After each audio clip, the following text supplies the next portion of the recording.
Chapter 34 The Greatness of Vyasa. Om Shri Ganeshaya Namaha.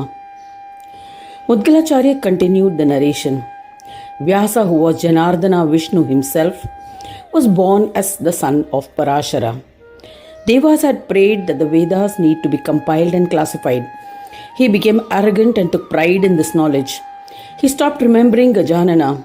He thought, when I am an incarnate Vishnu himself, why should I worship Gajanana? As a result, his knowledge of Vedas and Shastras was destroyed, and he became crestfallen. Thereafter, he surrendered to Brahmadeva. Then Brahmadeva instructed him on the foremost Ganesha Purana. Thus his knowledge was restored. Thereafter, Vyasa performed prolonged and austere tapas and became a Ganapatya. Vyasa, who was Narayana himself, was blessed with Shanti Yoga. Thereafter, he compiled the Vedas and classified them into different sections so that it would be easy for a common man to understand karma and knowledge to be followed for the purpose of attaining Siddhi. Firstly, all the Yajna Karmas were detailed in the 4 parts of the Yajur Veda. Those who were well versed in Yajur Veda were conferred with the title of Adhvaryu. The Brahmin who was well versed in the Rig Veda was conferred with the title Hota. The Brahmin well versed in Sama Veda was given the title Udgata. Brahmin who was well versed in Atharva Veda was conferred with the position of Brahma. In this manner, after creating these 4 divisions, he was reckoned by the exponents. He composed many treatises on mantras called Samhitas. These are the Rig Veda and other Samhitas. The scriptures containing the mantras meant for yajnas were known as Brahmanas, Granthas. The books containing the science of yoga were known as Aranyaka. He imparted the knowledge of Rig Veda to Mahamuni Paila, who was his disciple. The rishi named Vaishampayana was taught Yajur Veda. Jaimini was made proficient in Sama Veda. Brahmin Sumantu was made proficient in Atharva Veda by Vyasa. Paila divided Rig Veda into 8 sections. Vaishampayana divided Yajur Veda into 86 sections. Jaimini divided Sama Veda into thousands divisions. Sumantu divided the Atharva Veda into 9 sections. All the Puranas were taught to his humble disciple Romaharshana Sutta. Vyasa divided the Puranas into 18 sections. He also composed the auxiliary Puranas, the Upa Puranas. Brahma, Vaishnava, Padma, Shaiva, Bhagavata, Bhavishya, Markandeya, Brahma Vaivarta, Vamana, Vayu, Agni, Matsya, Varaha, Kurma, Linga, Garuda, Skanda and Brahmanda were the 18 main Puranas that were described. Ganesha, Narada, Narasimha, Kapila, Nandi, Varuna, Durvasa, Ambika, Kalika, Marichi, Bhargava, Ausanasa, Sanat Kumara, Kumara, Maheshwara, Saura, Parashara and Mudgala were the 18 auxiliary Puranas, the Upa Puranas that were described. Thereafter, Bharata, a superior epic which described the precepts of Dharma and Adharma, was composed. The highly intelligent Sutta learned all these Puranas from Vyasa. It should be understood by all intellectuals that all these Puranas are descriptions of Ganesha. Hearing these words of Sutta, Saunaka and other rishis were confused and asked them, O intellectual Sutta, why are the Puranas of Shiva and others also said as the Puranas of Ganesha? Please clarify our doubts. In order to rid them of their doubts, Sutta, the most well-versed and wise one, said, it is extremely important to comprehend the 5 forms of Ganesha described by Maharshi Vyasa. O eminent Munis, I shall now narrate his 5 different forms. In the foremost Brahma Purana, the word Brahma is used to describe the formless aspect of Ganesha. Hence, it is as a Purana of Ganapati. Ganesha is a form and principle that enlightens Buddhi and resides in the heart of all. The yogis meditate on him.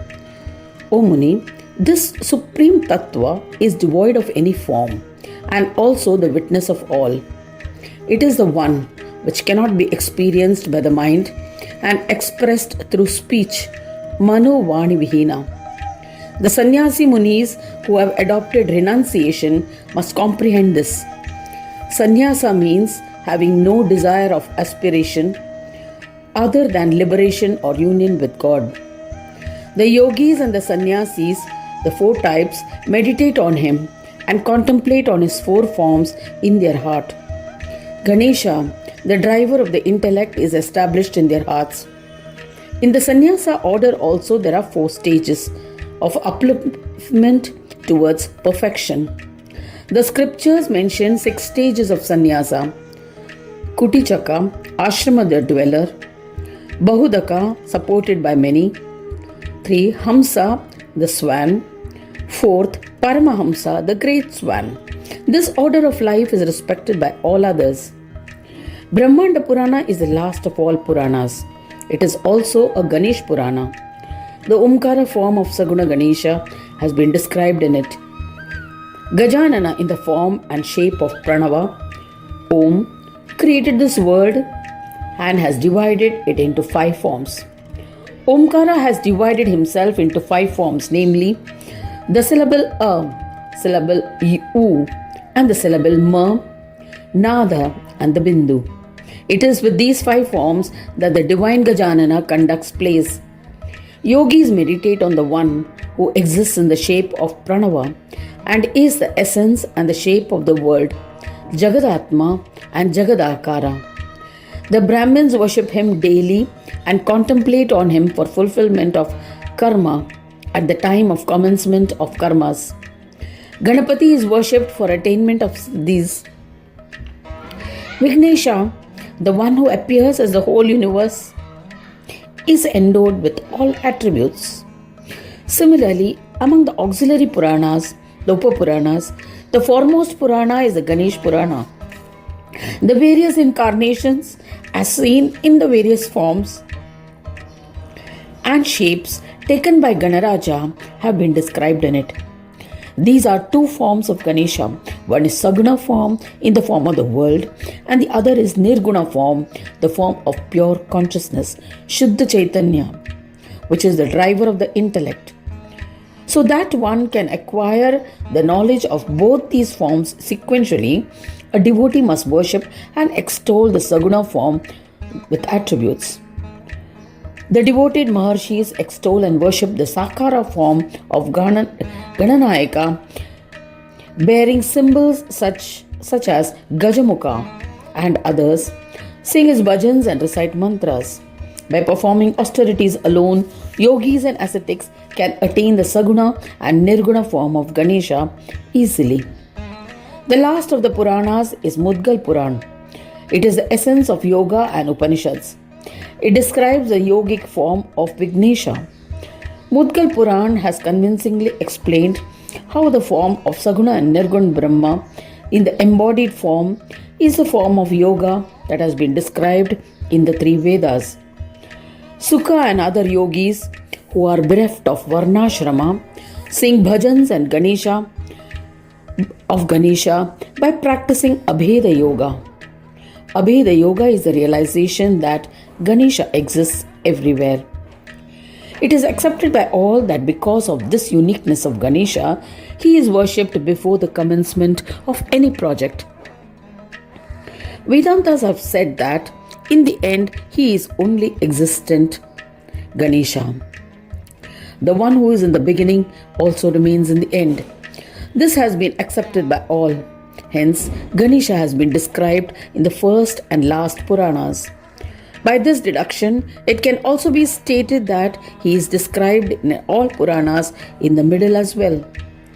The form of Ganesha described in the middle Puranas is the Bindu form of Ganesha. It has been said that he conducts divine plays, assuming forms which are his Kalamsha of the divine. Gajanana assumes the distinct forms of Shiva, Vishnu, and others and conducts his divine plays. Puranas composed by Vyasa between first and the last are based on these incarnations. Hence, it can be said that all Puranas composed by the infinitely intelligent Vyasa describe Ganesha. There's no doubt about it.